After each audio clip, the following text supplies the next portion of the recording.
themes as we go along from a series of world-renowned experts, I kid you not, in the field. So hold on to your seats. Alongside the talks, we'll also be doing a brainstorming session in the form of a breakout room. So here we want to hear the individual voices from the community itself. So all of you lovely people will have the opportunity to participate in this. And we'll have 4 individual rooms centered around all of these 4 key themes of our workshop. So the main aspiration of this workshop was first and foremost to bring together all members of the additive manufacturing community and those people who are interested in additive manufacturing. So often in academic circles, at least, many of the events we put on are themed towards fellow academics or industry professionals, but our aspiration was to reach out to the entire community. So those who have an interest, the maker community, and everything in between, right the way up to major industries that work in this space. Because as we appreciate, these types of challenges that we're going to be discussing are relevant to all of us. And so all of us should be taking the initiative to engage in these subjects and to impart your wisdom onto us and your viewpoints.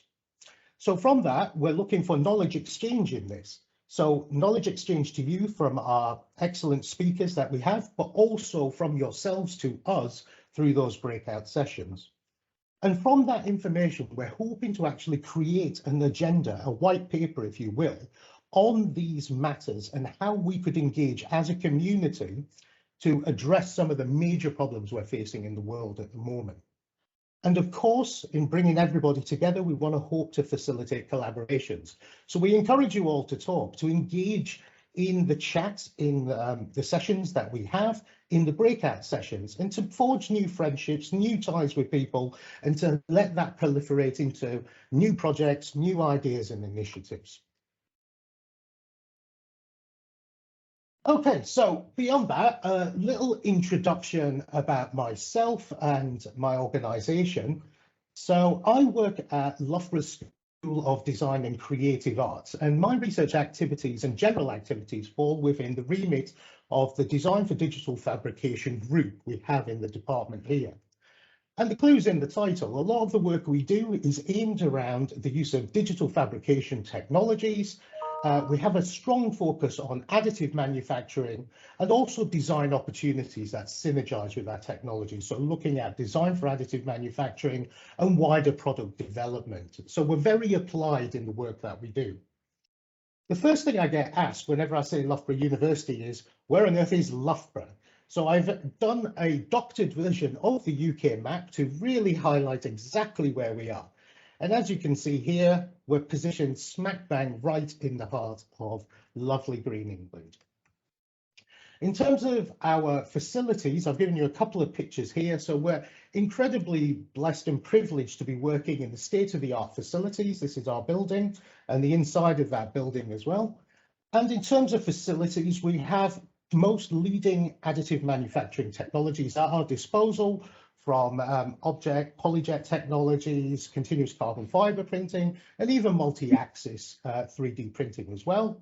We have an interesting production of our own custom filaments, use of recycled material in that to make new materials and to work out the application space in where we can apply those materials.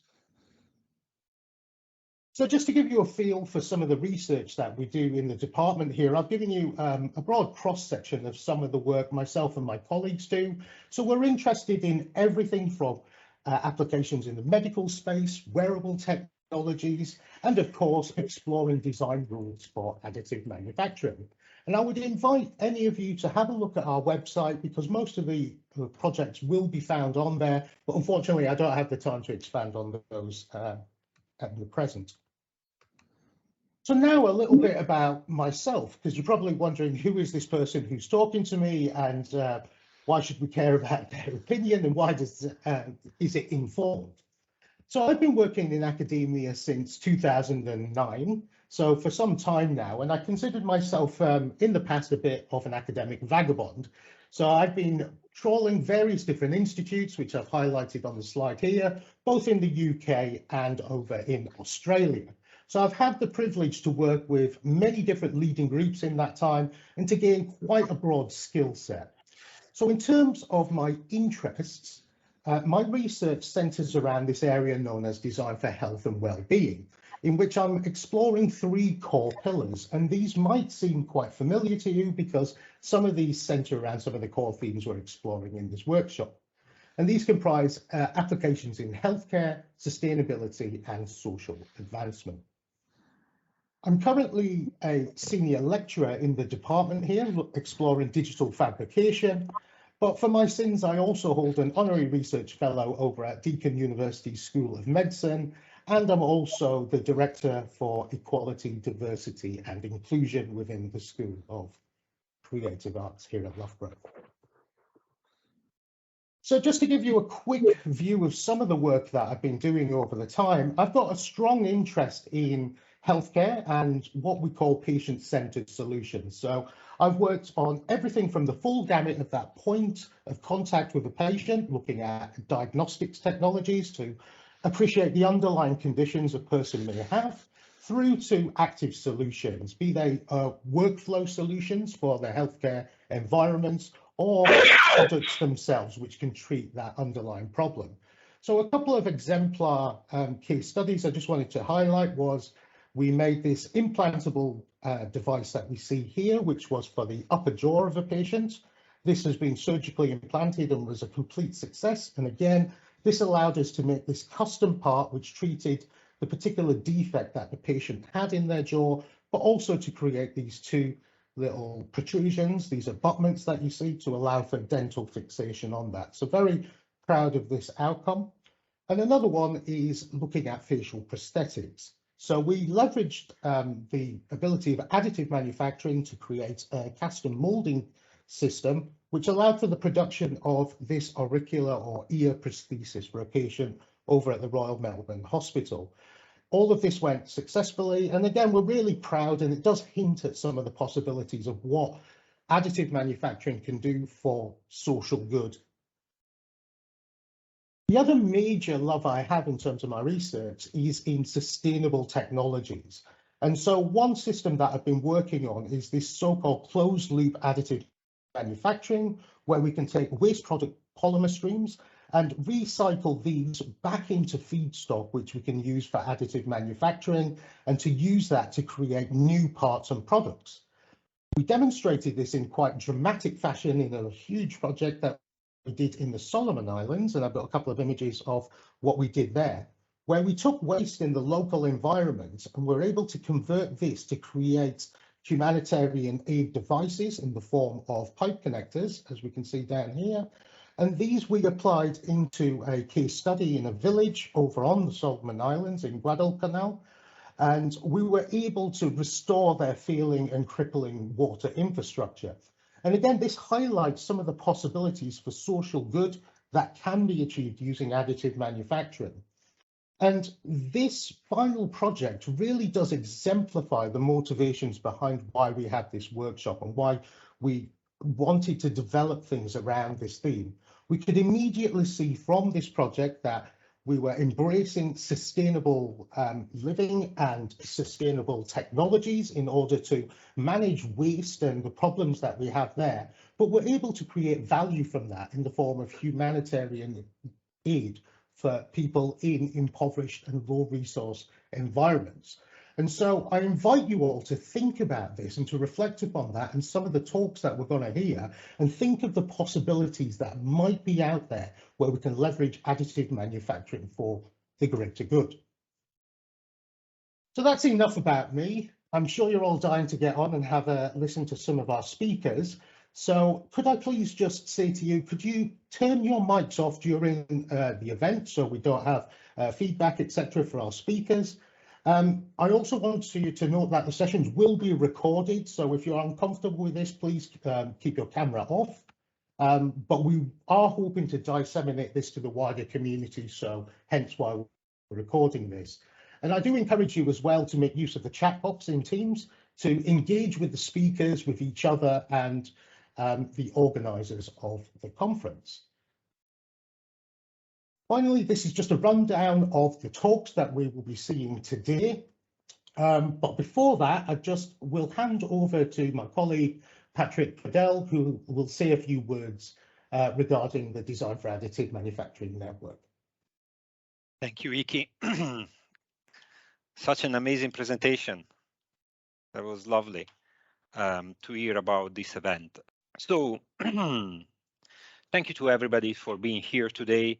We are glad, so the network is glad to organize this event on responsible D4IM. I think this is a very, very hot topic and a very important topic. And what Iki and the community will explore today, I think is very relevant for the future developments or D4IM. So we are really pleased to have supported this event from the beginning. I will just give you a brief introduction of the network for who of you are not really aware of what we are doing. We are an EPSRC funded network, which is based on design for additive manufacturing. And our aim really is promote design for additive manufacturing research and disseminate design for additive manufacturing in the UK and possibly internationally. Our membership is made up by academia, but we have a significant involvement from industry and other organizations such as no-profit bodies, research organizations, and professional bodies.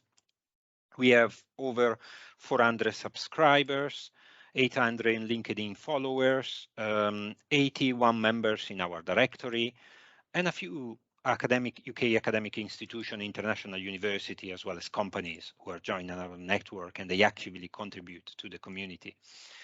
We have a fantastic UK D4IM directory within our website. So if you want to register, you can see some familiar faces in the directory, and that's a way to promote who is doing actively research in D4IM within the UK, but also to connect with people who might be interested and benefit from that research.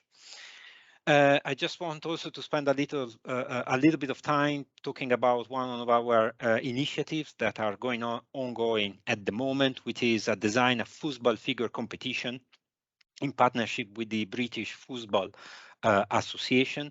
This is an event that we are endorsing and we are helping in organizing with the aim of supporting the World Cup and is related to an exhibition that we will carry out in Loughborough for the World Cup.